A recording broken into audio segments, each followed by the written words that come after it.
What happens when your own parents never choose you? When they make it clear, over and over again, that you were never their priority. I never thought I'd be back here, standing in front of the house I once called home. But this time, I wasn't here to beg. I wasn't here to plead. I was here to make a decision. And what I found inside changed everything. I never thought I'd be back here, standing in front of this house again, the one filled with memories I've spent years trying to forget. The porch light flickers, casting a dim glow over the chipped wooden steps, and for a moment, I consider turning around and walking away. But my phone feels heavy in my pocket, still warm from my mother's unexpected call. Come over. It's urgent. Behind me, my car sits in the driveway, the engine still cooling from the ride over. I just dropped my 9-year-old daughter, Emma, at my friend Claire's place. It'll only take a couple of hours, I told her, forcing a confidence I didn't feel. It's been years since I last stood here. The last time I properly spoke to my parents was at my grandmother's funeral 3 years ago. Before that, it was the day everything fell apart, the day I realized exactly where I stood in this family. I was 18, standing on this same porch, tears streaming down my face as my parents told me they were giving away my college fund. Not to help with bills. Not for an emergency. No, they were giving it to Lisa. For her wedding, Mom had said, as if that was reason enough. It's my education. I had choked out, disbelief thick in my voice. Your sister needs a proper wedding, she had replied without hesitation. You can take out student loans like everyone else, Dad had added, as if that settled it. I still remember the way my stomach had dropped, the way my fingers had curled into fists at my sides. I had begged, pleaded, not because I wanted their money, but because I wanted them to see me, to choose me. They didn't. So, I left. I had nowhere to go, no backup plan, but my grandmother, the only one who ever truly believed in me, had stepped in. She helped me pay for community college, not the prestigious university I had dreamed of, but it was something. And I made it work. The years that followed were a blur of long hours, part-time jobs, and sheer determination. I worked, studied, and refused to look back. I met Ryan in my final year of college. He was charming, ambitious, and for a while, I thought we were building something real. We got married, had Emma, and for a moment, everything felt like it was falling into place. Then the cracks started to show. Ryan lost interest in marriage the same way he lost interest in everything else, slowly, then all at once. By the time Emma was 7, we were divorced. It wasn't messy, just hollow. He pays good alimony, we co-parent without drama, and that's enough. Now, at 36, I've built my own life. The apartment I bought with my grandmother's inheritance brings in rental income. Between that, the alimony, and my part-time job at a law firm, I make enough to be there for Emma. I don't need my parents. But as I finally ring the doorbell, I realize the real question isn't whether I need them. It's why, after all these years, they suddenly need me. The call came out of nowhere. I was washing dishes when my phone rang, the name flashing across the screen like a ghost from another life, Mom. For a second, I just stared at it. She never called. Not for birthdays, not for holidays, not even after Emma was born. The last time we'd spoken was at Grandma's funeral, and even then, it had been brief, awkward. Still, something in me, some foolish, desperate part that had never fully let go, made me answer. Hello. Bella. Her voice was thick, strained. I need you to come over. I frowned, gripping the phone tighter. Why? It's urgent. Urgent. A word that carried weight, that made my stomach twist despite everything. I should have asked more questions. I should have said no. But instead, I found myself gripping the edge of the sink, my heartbeat suddenly loud in my ears. I'll be there soon, I heard myself say. An hour later, I was pulling into their driveway, my hands stiff around the wheel. Emma had been confused when I dropped her off at Claire's. You never go to Grandma and Grandpa's, she had said, her wide brown eyes studying me too closely. It's just for a little while, I had told her, forcing a smile. Now, standing at their doorstep, I wondered if I was about to make a mistake. If I was about to let myself get pulled back into something I had spent years trying to escape. Mom's eyes were red when she opened the door. "Bella, you came," she said, her voice trembling, like she actually hadn't expected me to.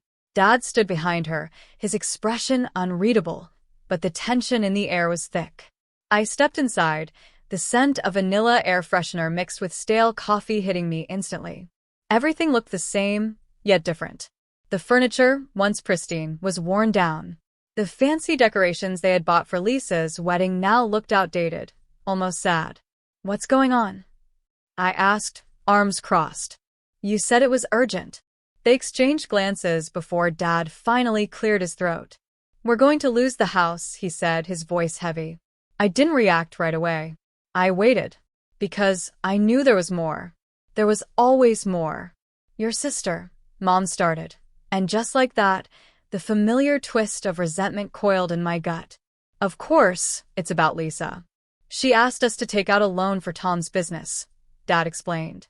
"We used the house as collateral." I exhaled sharply. "Let me guess. The business failed." They both nodded. "They stopped making payments, Bella," Mom said, voice breaking.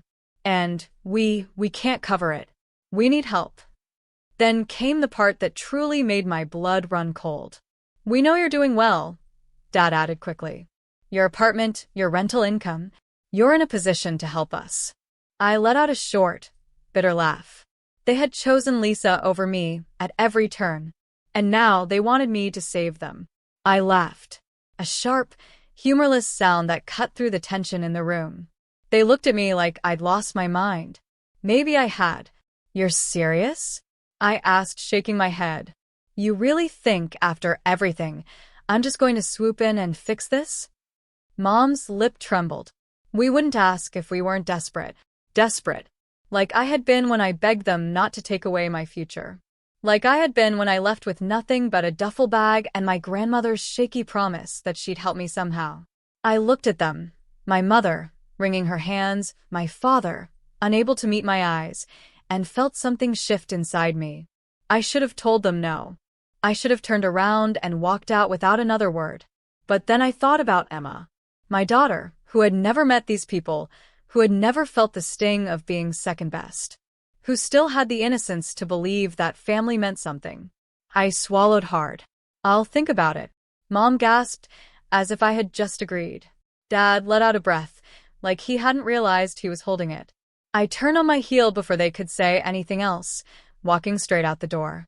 As I drove away, my hands clenched the wheel so tightly my knuckles turned white. I didn't know if I was about to make the biggest mistake of my life, or the most important decision I'd ever make. "Mom, are you crying?" Emma's voice snapped me out of my thoughts. I hadn't even realized my vision was blurred, my fingers gripping the steering wheel a little too tightly. I quickly wiped my eyes before glancing at her in the rearview mirror. "Just thinking about some stuff, sweetheart." I forced a smile. "Actually, I saw your grandparents today." Emma's eyes widened. "The ones from the pictures?" I hesitated, then nodded. "Can I meet them?" Her excitement hit me harder than I expected. Of course, she would want to meet them. They were her grandparents, even if they had never been part of her life. I had never spoken badly about them to her. I had never spoken about them at all. I spent the next few days wrestling with the decision. The past was heavy, but the way Emma's face had lit up when she heard about them kept playing in my head. I confided in Sarah over coffee. "I must be crazy to even consider this, right?" She didn't hesitate. "Yes. Completely insane." I sighed. "But Emma deserves a chance to know them." "And you?" she asked, tilting her head. "What do you get out of this?" I didn't have an answer for that. Still, a week later, I found myself pulling into my parents' driveway again, this time with Emma bouncing excitedly in the passenger seat. The moment my mother saw Emma, she burst into tears. "Oh my goodness," she gasped, hands flying to her mouth. "She's beautiful." Dad stood stiffly behind her, his expression unreadable. I wondered if he was ashamed, if he regretted the years he had missed. Emma, unbothered by the tension, grinned and ran up to hug them both. I saw them stiffen at first. Then They melted into the embrace. It was strange. Seeing them care, seeing them look at Emma the way I had always wanted them to look at me. We spent the afternoon there, and I watched as Emma charmed them completely. She showed them her drawings, told them about school, about the time she won a spelling bee. They listened to every word. And for the first time, I saw it, regret. Not just for the house, not just for their situation, but for me. For what they had done. Maybe I was crazy. Maybe I was setting myself up for more hurt. But when I left that day, I had already made my decision. A week later, I called my mother. I'll help with the loan payments, I said before I could change my mind. But there need to be boundaries. Silence. Then a choked sob. Thank you, Bella. Thank you so much. Within 2 weeks, Emma and I moved in. I rented out my apartment again, using the income to cover the loan payments. At first, it felt strange, like stepping into a life that didn't quite fit. But little by little, the house started to feel like home. Mom made breakfast for everyone, something she had never done when I was growing up.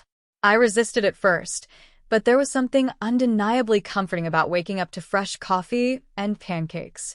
Dad started teaching Emma chess. Their weekly matches became a tradition, something they both looked forward to. And me? For the first time in a long time, I let myself breathe. Work was steady, and with the house running smoothly, I found myself taking on more responsibilities at the office. One afternoon, my boss called me into his office. "We've noticed your hard work, Bella. How would you feel about a promotion?" It meant more money, but also more travel. Before, I would have turned it down immediately. Single mom, no real support system, it wouldn't have worked. But now? "I'll take it," I said, surprising even myself. The first time I had to leave for a business trip, I was a nervous wreck. 3 days isn't that long, I muttered to myself as I packed. She'll be fine. And she was. Mom sent me pictures of Emma doing homework, playing chess with Dad, baking cookies in the kitchen. It worked. It all worked. For the first time in my life, I thought, maybe, just maybe, I had finally found my place in this family. The first sign was small, subtle enough that I could have ignored it. Mom's phone would ring, and she'd disappear into her bedroom, emerging minutes later with red-rimmed eyes.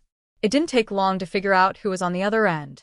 "Lisa's going through a rough time," Mom would sigh. I started noticing other things. Bank notifications flashing across Mom's phone when I was setting up her new tablet, small transfers, always to Lisa's account. One evening, I finally confronted her. "Mom, why are you sending Lisa money?" She looked startled for a second, then quickly composed herself. "She has 2 kids to support, Bella. She's struggling." "So are you?" I shot back. "That's why I'm covering your loan payments. You can't afford to send her money." Mom's lips pressed into a thin line. "You wouldn't understand." I almost laughed. Wouldn't understand? I had been struggling my whole life, and no one had ever come to my rescue. But I let it go. For Emma's sake, I told myself. For the peace we had finally built. Then, one day, I came home from a business trip and found Lisa's suitcases in the hallway. Mom greeted me nervously at the door. "Lisa left Tom," she blurted out. She had nowhere else to go. I took a slow breath. "And you didn't think to ask me before moving her in?" Dad shifted uncomfortably. "She needs support." I let out a bitter laugh. "Of course she does." Lisa settled in quickly, too quickly. She sprawled out on the couch all day, scrolling through her phone while her kids ran wild through the house. Meanwhile, I was still paying all the bills. One evening, I tried to have a rational conversation. "So, what's your plan?" I asked Lisa as she lazily flipped through TV channels. She blinked at me. "Plan? You know, for a job? A place to live?" She scoffed. "Wow, Bella. You just love acting superior, don't you?" I felt my jaw tighten. "Lisa, I'm covering this entire household. The least you can do is contribute." Mom, who had been quietly listening from the kitchen, suddenly spoke up. "She'd just left her husband, Bella. She needs time." "How much time exactly?" No one had an answer. Lisa didn't need one. Because deep down, we all knew the truth. She had no intention of leaving. At first, it was little things. Mom, who had once been so eager to make Emma breakfast, suddenly became too busy, helping Lisa's kids get ready in the mornings. Dad, who had spent hours teaching Emma chess, now had no time for their weekly matches. But he somehow found time to play outside with Lisa's son. Emma noticed. One night, she knocked hesitantly on my bedroom door. Mom, do Grandma and Grandpa still like me? The question made my heart ache. Of course, sweetheart. Why would you think otherwise? She shrugged. They just don't talk to me much anymore. But they're always with Anna and Jake. I hugged her tight, swallowing the anger rising in my throat. You're the most important person in my life, Emma. That's what matters. But inside, I knew. The pattern was repeating. Then came the breaking point. I had come home early, planning to surprise Emma with ice cream after school. Instead, I walked in to find Lisa towering over her, voice dripping with venom. You lazy, ungrateful brat, Lisa snapped. Clean this mess up right now. Emma was on the floor, hurriedly picking up toys, Lisa's kids' toys. What's going on here? I demanded. Lisa barely looked at me. Your princess refuses to help around the house. I stared at the mess. You mean your kids' mess? Lisa crossed her arms. They're napping. Someone has to pick up after them. Emma looked up at me, her face flushed with embarrassment, and something inside me snapped. No, I said, my voice shaking with barely contained fury. Not someone. You. They're your kids, Lisa. Lisa's eyes flashed with indignation. You're never here, Bella. Someone has to keep this house running. I took a step closer. I'm not here because I'm working. Unlike some people who sit around all day expecting to be taken care of. Lisa gasped. You. I what? Don't enable you? Don't throw my daughter aside to cater to you like Mom and Dad do. My hands were shaking now. Emma is 12. She is not a maid. And if I ever hear you speak to her like that again, I swear. What? You'll kick me out? Lisa sneered. Go ahead. Tell Mom and Dad. See whose side they take. That's when it hit me. She wasn't worried. Because she knew. She knew they would choose her. Just like they always had. I turned to Emma, ignoring Lisa completely. Go upstairs, sweetheart. Emma hesitated, then nodded, slipping past me. When I turned back to Lisa, I was calm. Too calm. You're right, I said quietly. Mom and Dad will always choose you. But I don't have to. Lisa smirked. What's that supposed to mean? I didn't answer. But for the first time since moving back, I knew exactly what I had to do. Lisa didn't waste a second. The moment I stormed upstairs to check on Emma, she ran straight to our parents. I could hear her voice echoing through the house, high-pitched, trembling, playing the victim like she had so many times before. She screamed at me, Mom. All because I asked Emma to help out. Do you know how hard things have been for me? How much I've sacrificed? I leaned against Emma's bedroom door, closing my eyes. Of course, this was how it would go. Minutes later, I heard Mom's footsteps coming up the stairs, and I braced myself. Bella, she said, her voice tight with disappointment. We need to talk. I turned, arms crossed. Oh, about how your other daughter is treating mine like a servant. Mom's lips pressed into a thin line. You're overreacting. I almost laughed. Overreacting? Lisa yelled at Emma. She humiliated her. And you're defending her? Emma should learn to help around the house, Mom said, as if that justified anything. Lisa has 2 young children. She's overwhelmed.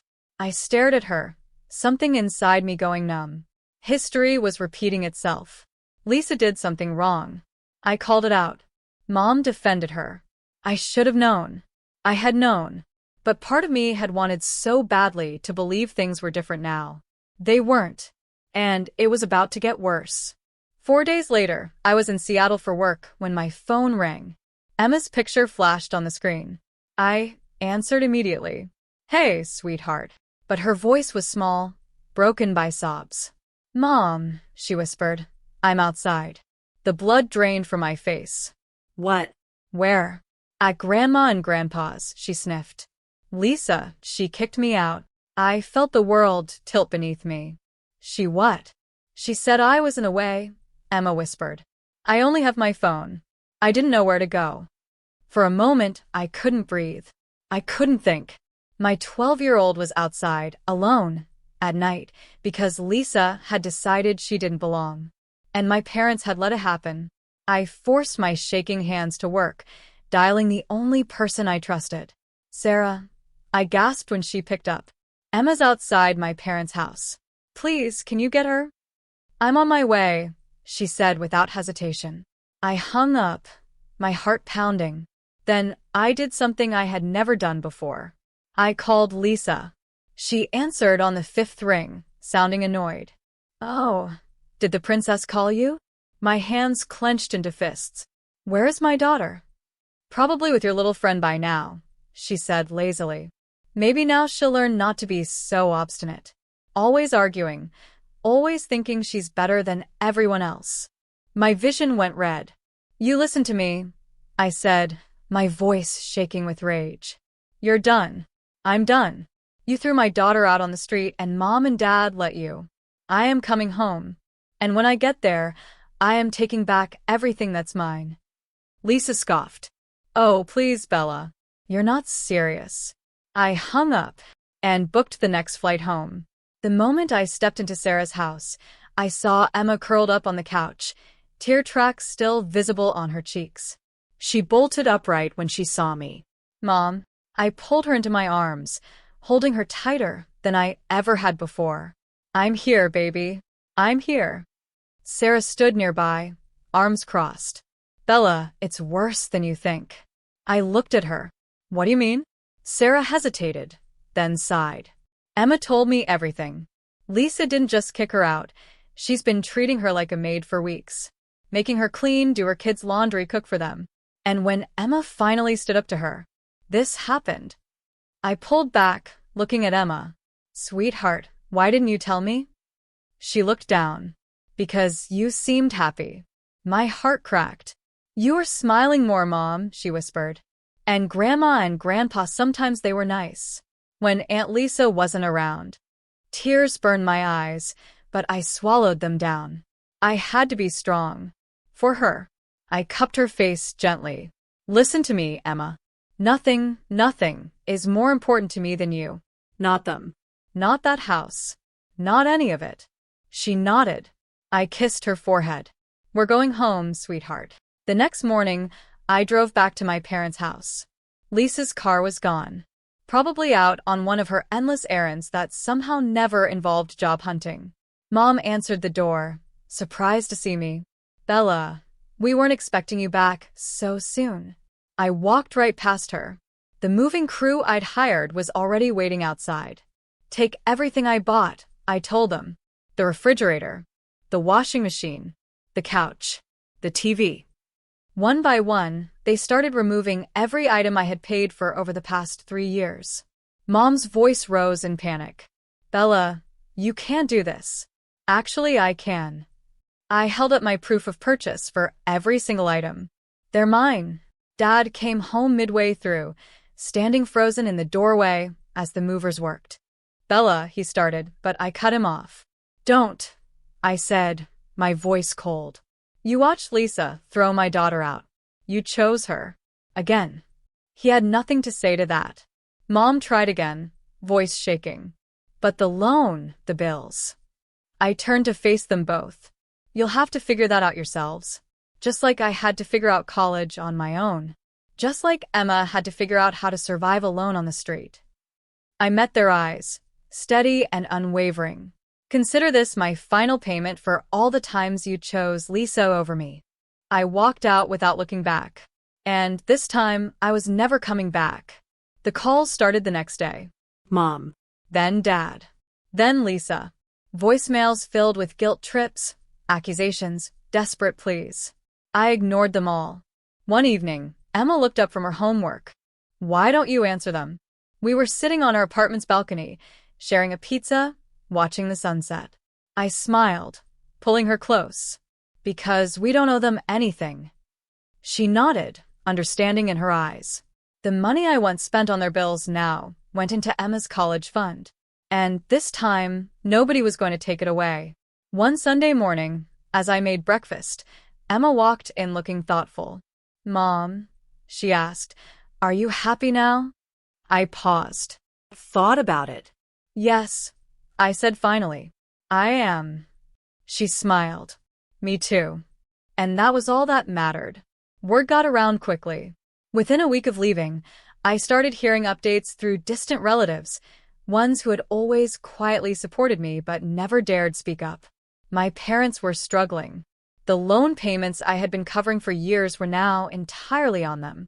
With their limited income, the house, their pride and joy, was in danger of foreclosure. Lisa? She wasted no time. She found someone else to mooch off of, a new boyfriend with just enough stability to take her in. She packed up her kids, left mom and dad behind, and moved in with him. No surprise there. I didn't gloat. I didn't celebrate. I just let it be. For once in my life, their problems weren't my responsibility.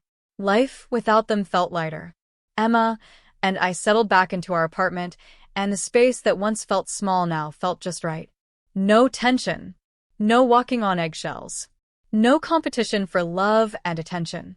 Just us. I threw myself into my work, but this time it wasn't out of survival. It was because I wanted to. The promotion gave me financial security I had never known before, and I finally started saving for us. And Emma? She flourished. Without the constant chaos of my parents' house, her grades soared. She joined the chess club, took art classes, even started a little baking project at home. She was happy. One weekend, I surprised her with a road trip to the beach. We drove for hours, singing along to songs from her favorite playlists, stopping at random diners along the way. As we stood on the shore, feeling the cool water rush over our feet, Emma turned to me with a smile. "This is nice," she said softly. "Just us." I pulled her into a side hug. "Yeah, it is." And for the first time in a long time, I truly felt it. The calls kept coming at first. Mom. Dad. Lisa. Some were angry, filled with accusations of how I had abandoned them. Others were desperate, begging me to reconsider, to please just help a little. I never answered. One night, as I was cleaning out my phone, I hovered over their contact names. Then, one by one, I deleted them. But I kept the voicemails. Not because I wanted to hear them, but because they were reminders. Reminders of why I left. Why I refused to let guilt pull me back.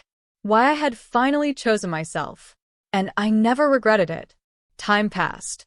The bank finally foreclosed on my parents' house.